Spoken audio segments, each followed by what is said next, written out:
How's it going, guys? My name is Andy and welcome to Tech Reviews 135. Now today I'm going to show you, the viewer, how you can save money. So instead of going out and buying a new speaker, you can actually repair the cone of your speaker using some household items. Now here what I have is a very small woofer that I got out of a pair of desktop speakers. I believe they were Logitech speakers, but it's very, very small, as you can see, but it does have a tear in the cone right here. I'm going to show you how you can repair that. So you're going to need some items. First, you're going to need some nail polish. Now I'm using black nail polish since it'll match the color. It won't be perfect because it'll have a glossy surface, or you can use clear nail polish.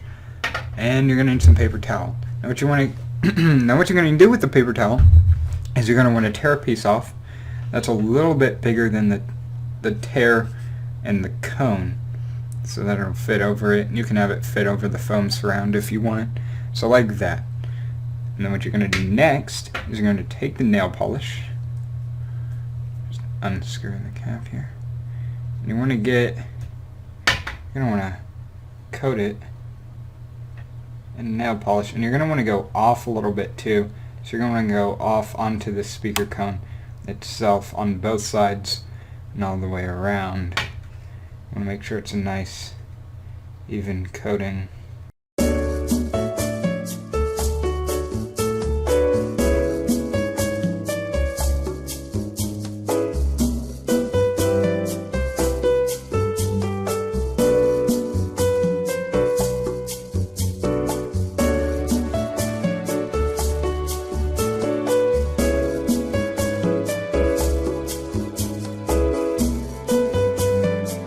Once you have a good coating on it, you're going to want to let that sit and dry out for a little bit, and then once it's dry you should be able to do it. Now depending on the thickness of the cone, you may want to apply more layers of this. So this cone right here is very, very thin, so I'm only going to use one layer, but depending on how thick it is you might want to use more than one. So I'm going to skip to the end where it's dry and I'll go test it out. Alright, and I'm back, and I'm here with the finished speaker, and as you can see it's nice and dry, very rigid. My cat is playing with the wires and he knows he shouldn't be. Let's go. Alright, so what I'm going to do here to test this out, I'm on my phone now. I had to take this into my basement to my workshop. So I have a stereo receiver here. I believe it's 50 watts a channel. Now I'm not going to put 50 watts into the poor speaker. It'll blow up.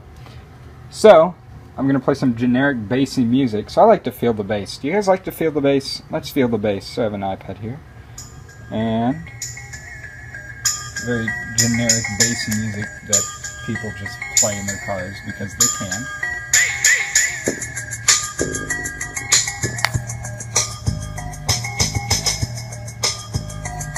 Working.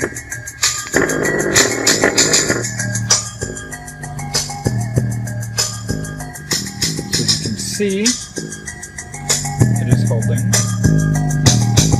Just a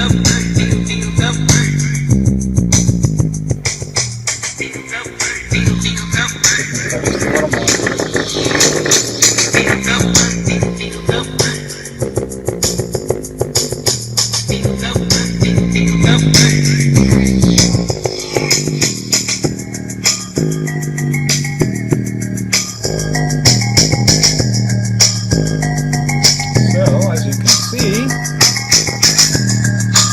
Turn that off there.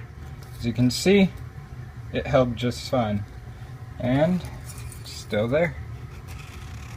So depending on the thickness of the cone, as I said earlier, you may want to add more layers to it just to match the thickness up to ensure it'll be better. Now, of course, it's not aesthetically appealing, but say you have like a mesh cover over your speakers, that, I mean, you could pull this off. I mean, no one will notice until you take the mesh cover off of the speakers, but this could save you tons and tons of money. I had a friend who, my cat's trying to get the wires again. I had a friend who had a really big woofer, got a tear in it, and I told him about doing this, and it worked for him. I think it was like a 8-inch woofer, 8.5-inch woofer, and I think he did like 3 or 4 layers on the tear, and he said it's been working just fine. But he does have a mesh cover over it. He said, no, you can't know. You'll never know. So I'd like to thank you guys for watching. Check out some of my other videos on my channel, and I'll see you next time.